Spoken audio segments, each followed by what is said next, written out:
Would you feed food to your dog that could cause health problems? Silly question, I guess, right? Well, what if that food is also said to have some health benefits? Sounds pretty counterintuitive, doesn't it?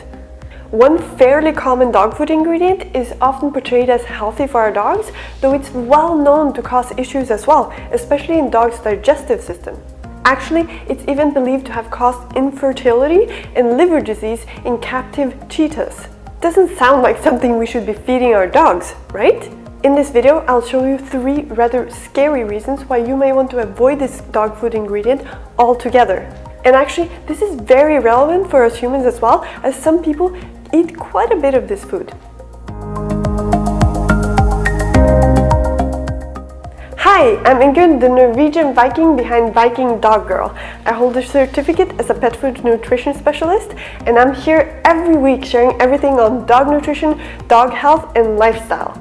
And I share it the Viking way, which means no sugarcoating and no BS. There's so much wishy-washy information out there, so I like to give it to you straight so that you can help your dog be as healthy and happy and live as long as possible. Now, which food or dog food ingredient am I talking about today? Soy or soybeans.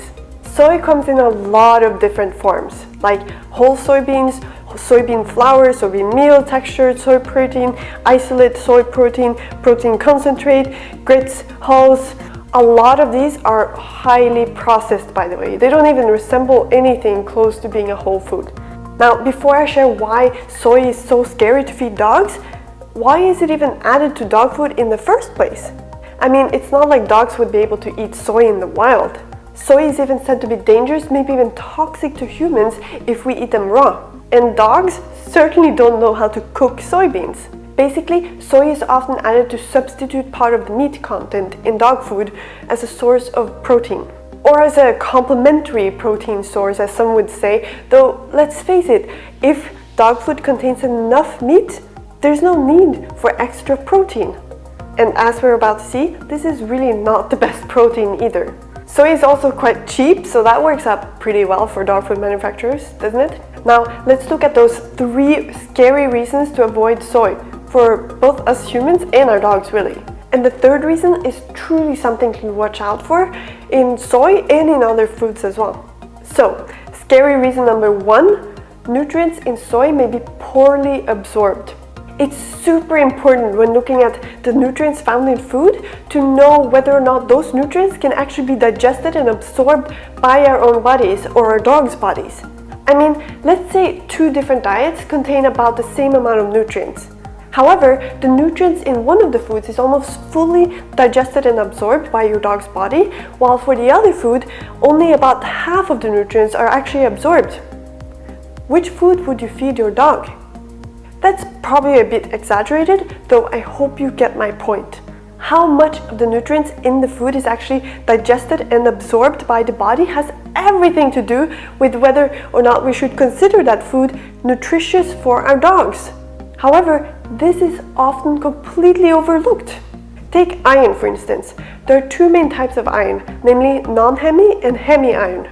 And non-hemi iron is way less digestible than hemi iron. And where do you find hemi iron, the most digestible type?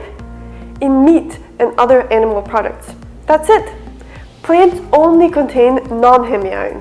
When it comes to soy, take a look at this graph right here, for instance, which shows how much iron a portion of cooked soybeans contains and how little of it is actually absorbed. While if you take a look at calf liver, for instance, it contains quite a bit more, and in addition, a lot more of it is actually absorbed. That table is for us humans, though it's likely very similar for our dogs. I mean, if we humans can't digest non-hemi iron from plants very well, you think our carnivore dogs would be able to do it better? I don't think so. And when it comes to protein digestibility of soy, a study from 2003 looked at the digestibility of soybean meal in a test diet in increasing amounts. What they found was that dry matter digestibility of the entire diet decreased from 0.81 to 0.34, and the crude protein digestibility decreased from 0.65 to 0.51. The first diet, however, already contained soy, just not as much as the other diet. And what they didn't do in this study, which I really think they should have, is to compare these digestibility values with, for instance, meat. Because meat is very digestible for us humans and our dogs. And I mean, why are we even including soy to begin with, right? Probably because the dog food manufacturer wants to save some money on not including as much expensive meat. So we really should have compared these values with what we are basically giving up, which probably is meat, by adding soy to this diet, right? In any case, what the authors of the study wrote in their conclusion was that results show that soybean meal can adversely affect the digestibility of canine foods as a protein source in concentrations greater than 150 grams per kilograms of the food. The use of total protein and amino acid contents to balance foods could overestimate and overrate protein sources with low digestibility values. Basically, when soy is included in dog food, the amount of protein or amino acids they actually provide should be highly questioned, because a large amount of that protein may simply be unavailable for our dogs to absorb. By the way, if you enjoy this kind of no BS, give it to you straight kind of videos on dog nutrition, dog health and lifestyle, then click the subscribe button and turn on notifications to follow my channel. And remember to follow me on Instagram at Viking. Now let's look at the second reason to avoid soy, namely that fiber in soy may cause flatulence. Some of the fiber in soy may pass through your dog's digestive system all the way to your dog's large intestine without being fully digested. However, when that fiber reaches your dog's colon, bacteria in your dog's colon may ferment the fiber, which produces gas. So basically, soy can make your dog gassy, which can be both uncomfortable for you, because you have to deal with your dog's stinky farts maybe, and uncomfortable for your dog. I mean, you've probably been very bloated at times, right? And know how uncomfortable it really can be.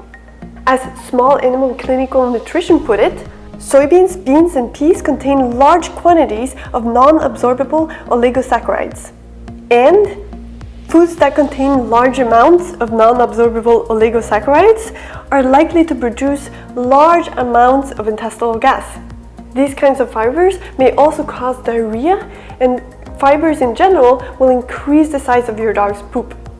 Now, this may not sound like the scariest reason to avoid soy products, though it can certainly be uncomfortable for both us humans and our dogs. However, a much scarier reason to avoid soy is this. Reason number 3, anti-nutrients in soy may inhibit your dog from absorbing essential nutrients.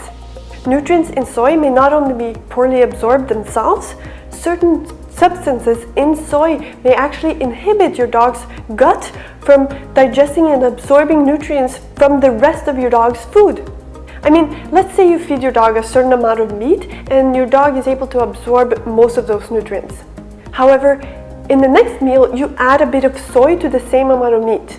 And in that meal, your dog actually absorbs less nutrients from the meat than in the first meal, even though the meat is the same. That's pretty scary if you ask me.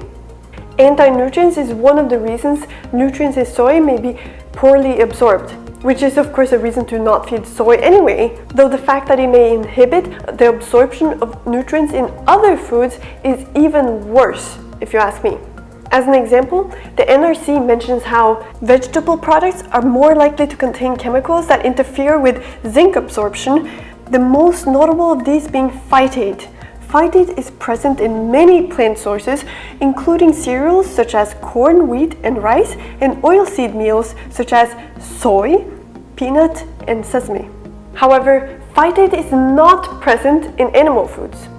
Now, note that some anti-nutrients may be inactivated when the food undergoes certain cooking and processing methods, like for instance extrusion cooking, which is how dry dog food is made. It's great that some anti-nutrients will be inactivated or destroyed in this way, though extrusion cooking can destroy a lot more than anti-nutrients. I mean, dry dog food is ultra processed. It's basically being processed to the point where the nutritional value of whatever comes out of it should be highly questioned. And in any case, even though some anti-nutrients may be inactivated by extrusion cooking, some may not. Phytates, for instance, are not inactivated by heat or moisture, and phytates can impair the absorption of minerals. There are other issues with soy as well, like for instance, pretty much all soy is GMO, and a lot of people are actually allergic to soy. Plus, it's not even a complete protein source. And not to mention those cheetahs, which became infertile and even suffered with liver disease, which may have actually been caused by soy in their diet. To me, it's so crazy to think that food that can have so many negative health consequences, that food is okay to feed our dogs. I mean, there are good reasons why dog food manufacturers actually like soy and try to sugarcoat it and make it look like a good thing for our dogs. Though from what we've seen here today, it doesn't look like something we should be feeding our dogs or eating ourselves, right? It's not natural for us to eat soy anyways. And the form soybeans are mostly included in dog food is in an ultra-processed way as well. That in itself should say something about how unhealthy this is. Now, to avoid feeding soy to your dog, you could of course just look at the ingredient list of dog foods and simply just find one dog food that doesn't contain any of the numerous ways they might have added soy to that dog food. However, soy is simply just one of the many issues with dog food. I mean, there are so many ingredients in dog food that may be problematic for our dog's health, to say the least. Anything from anti-nutrients, synthetic vitamins, rancid fats, harmful additives, and the list goes on. If you think your dog deserves better, then you might want to consider feeding a homemade diet to your dog. Some people are a bit hesitant to try a homemade diet for their dogs, thinking it might be time-consuming or a bit tricky to get it right. However, let me tell you, it can be simple and even quite quick if you follow some simple steps. If you want to know more about the many health benefits of feeding the right homemade diet to your dog and even how to feed such a diet to your dog, then you should check out Viking Dog Diet System.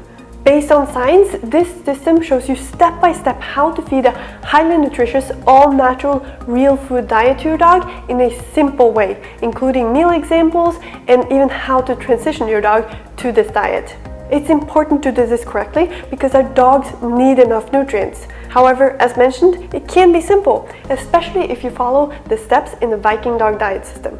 If you want to know more about what this system is all about and all the health benefits of feeding a highly nutritious real food diet to dogs, then head over to vikingdogdiet.com right now.